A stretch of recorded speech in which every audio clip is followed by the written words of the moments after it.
শাহ ওলিউল্লাহ হও, কাসেম নানাতবি হও, মুফতি রশিদ আহমদ গঙ্গোহী হও, শেখুল ইসলাম মদনী হও, আশরাফ আলী থানভী হও, শেখুল হিন্দ হও,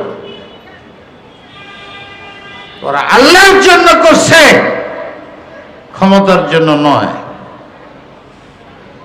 অর্থের জন্য নয়, এলায়ে কালিমাতুল্লাহর জন্য করছে। আগে তোমার দিলেরে জিজ্ঞাসা করো তুমি কিসের জন্য করো, তোমার নবীরে জিজ্ঞাসা করো সে রাজি হয় না এই 3 প্রস্তাবে।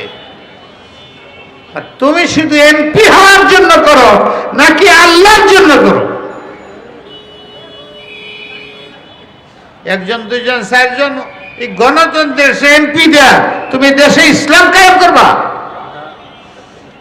তবলিগি তরিকায় মুসলমানের যদি 50 ভাগও যদি আল্লাহর রসুলের জন্য জীবন দিতে রাজি হয় আর রাত্রে ইবাদতে পড়ে থাকে, গুনাহ বর্জন করে, অটোমেটিক এটা ইসলামের দেশ হবে,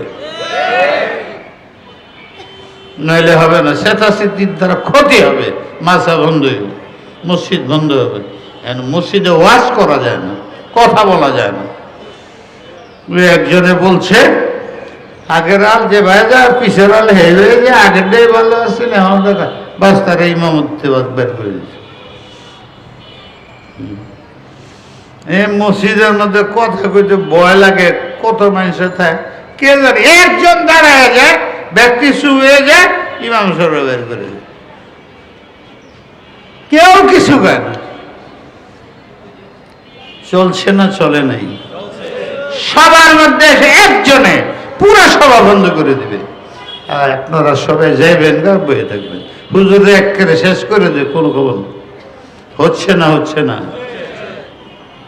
এই 4-5 মাসের মধ্যে অন্তত 100 সভা বন্ধ হয়েছে বাংলাদেশে,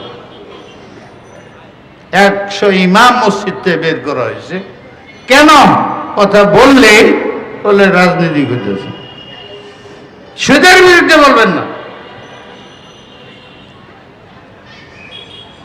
এটা ওই দলের বিরুদ্ধে বলছেন। সুরের মনে পুলিশ পুলিশ, আমি বললাম চুরি করো না, এটা আমারে কইছে, সুদ খায় না, এটা আমারে কইছে। নিজে নিজে সুর নিজেই বলো, আর যে বলছে হ্যাঁ রে ডাকাত বানাও। ভাইয়েরা আমার কথা, আর একটা কথা রয়েছে,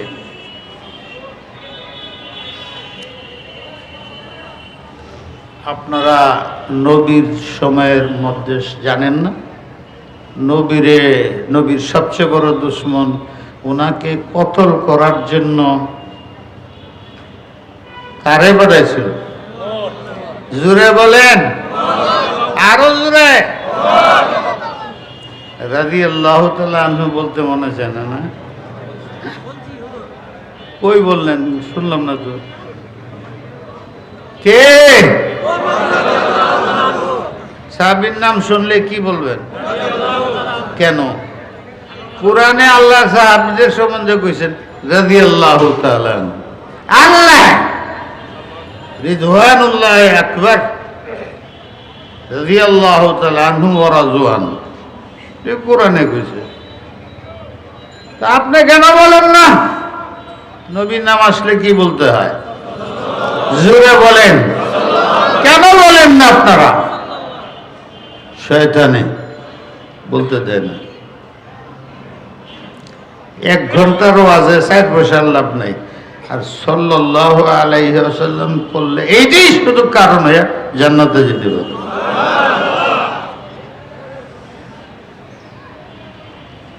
সাল্লা আলাইয়া মাররাতান, একবার যে সাল্লাল্লাহু আলাইহি ওয়াসাল্লাম এইটুক বলে, আমি তার জন্য রহমতের 10টা দরজা খুলে দিই, 10টা রহমত দিই। এই সুবহানাল্লাহ 2 বার কইলে আসমান জমিন সবে বেড়ে যায়। সুবহানাল্লাহ, আলহামদুলিল্লাহ। দৈনিক প্রত্যেক নামাজের পরে আয়াতুল কুরসি পড়বেন, যাদের মুখস্থ নেই আজকে মুখস্থ করবেন। হাদিসের মধ্যে আছে আয়াতুল কুরসি প্রত্যেক নামাজের পরে ওই ব্যক্তিটা আর জান্নাতের মধ্যে কোনো হায়াল নাই, ওয়াল নাই, বাধা নাই, শুধু মৌত। মরবে আর জান্নাতে যাবে। কি পড়লে? কখন? রাজি আছেন কে কে? আল্লাহ হাতটি কবুল করে না। এই যুবক, তোমরা এইটা উঠাইছেন, উঠাও না কেন? তুই মুসলমান না? এক হাত উঠেছ। বোরে ধরো বলা, কয় হাতে ধরো?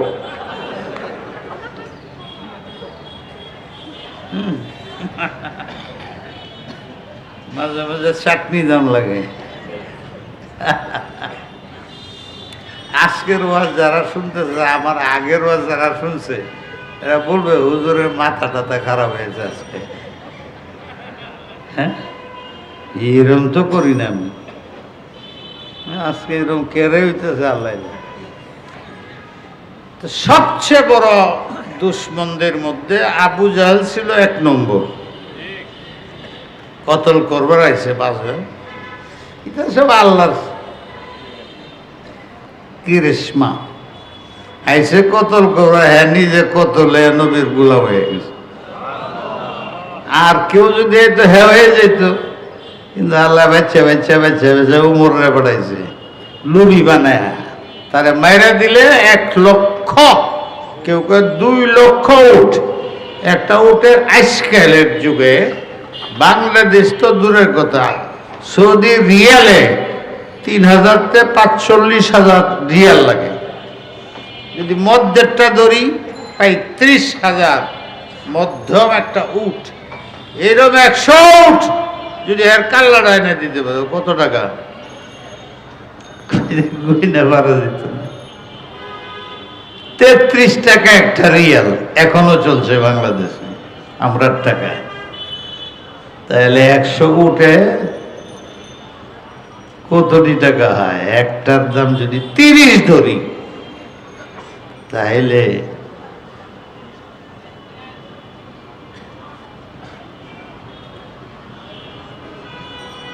3000 রিয়াল। 33-এ 3000 জোর দিলে কত হয়? 3 লক্ষ টাকা। আর এই 2টা হয়ে থাকে 6 লক্ষ টাকা। মোহাম্মদের কাল্লা এনে দিবে, এটা কিন্তু আছে আজকে। ওই আলেমের কাল্লা এনে দিলে, অমুক রাজার কাল্লা এনে দিতে এখনো চলছে। এইটা আছে, শুরু থেকে আছে, এখন আছে। সবাই কাল্লা চায়। এই দিকে তার কাল্লাকে থাকা খবর নাই। নবীর পাগল হয়ে গেল, গেছেন তো লুভে, কিন্তু লুভ বদলে গেছে রসুলের রূপে। কে করলে এই কাজটা? কোন একটা কাজ নেকটেক আছে তার, নেকিটাই না, গুণাটাই না। দেখেন আইনে যতক্ষণ বই রয়েছেন, কত গুণা যে বাদ দিচ্ছেন। ব্রেনে যে কত চিন্তা করতেন, বাদ দিচ্ছেন। কমপক্ষে এইটা তো দেখতেনি, এটাতে বাদ। যাও একটু আশা আছেন বই বই দেখবো, আমার বাপ সাপ দেখে সব পকেটে লুকাইতেছে। এটা চিৎকার মারার জিনিস হইল, লজ্জার জিনিস। আল্লাহ আমাদের তৌফিক দান করে। আবু জাহেল ঘোষণা করছিল, বহু চেষ্টা করেও যখন দাওয়াত বন্ধ করতে পারে না, নবীকে বন্ধ করতে পারে না, তবু বিশেষ করে যুবকরা, তখন তো যুবক হইতো 15, 16, 20 বছরে। শরীয়তের সব মাসলার মধ্যে যুবক দোষে 15 বছরের পরের থেকে। আশ্চর্যকর। আমরা দেশে যুবক হয়ে যায় 9 বছরে, 9 বছরে বাপ হয়ে যায়, 9 বছরে মা হয়ে যায়, আর 11 বছরে দাদি হয়ে যায়। যে চিন্তা বেশি করে স্বপ্নে দেখে, এইটার মধ্যে যে চিন্তাটা বেশি হয় ওই উত্তেজনা বাড়ে, বালে হয়ে যায় আগে। চিন্তার বিষয়। হযরত উমর বড় ছিল কিন্তু গোলাম হয়ে গেছে। আবু জাহেল পেরেশানি পড়ে নাই। সে দেখলো কোনো কারণ দেখি না, এই যুবক আইতে কি করতেছে। ভাই যুবকরা, আমি তোমাদেরকে মজাক করতেছি না। আমাদের দেশের রাজনৈতিক তারা তোমরা দেশের ভবিষ্যৎ, এই জন্য তার যুগে গেলে কয় আমরা মরেলে পরে ভবিষ্যৎ হলে আইস পরে চাকরি। এই যে ধোঁকা দিতেছে এটা যুবকরাই বুঝে না। কেন কও না? হ্যাঁ বলে তোমরা ভবিষ্যৎ। না, আমরা ভবিষ্যৎ না, আমরা বর্তমান। আপনি মন্ত্রী হইবেন, আমিও মন্ত্রী হইব। আমারও অন্তত মন্ত্রী না হইলে আপনার পিএস বানাইতে হবে। গেলে যে আমি তো আগেই কইছি তোমরা ভবিষ্যৎ, আমি মরলে না ভবিষ্যৎ।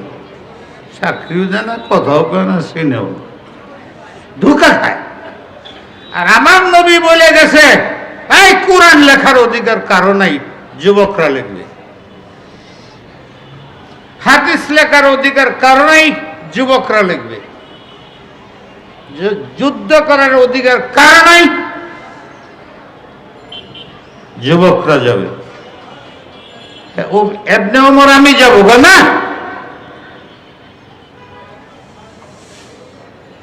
এই তিনটা কাজ নবীর সাথে বর্তমানে যুবকরা করছে। আফসোস আমরা আলেমরা যুবকদের সাথে রাখতে পারলাম না।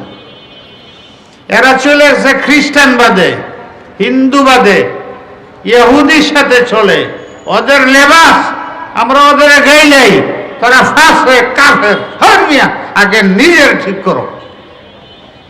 তোমার পুরা 40 বছর 20 বছরের জীবনে একটা ছেলেকে ডাইকা কাছে বসায়া তেলাওয়াত শিখাইছো, কালিমা শিখাইছো, আল্লাহর কথা শুনাইছো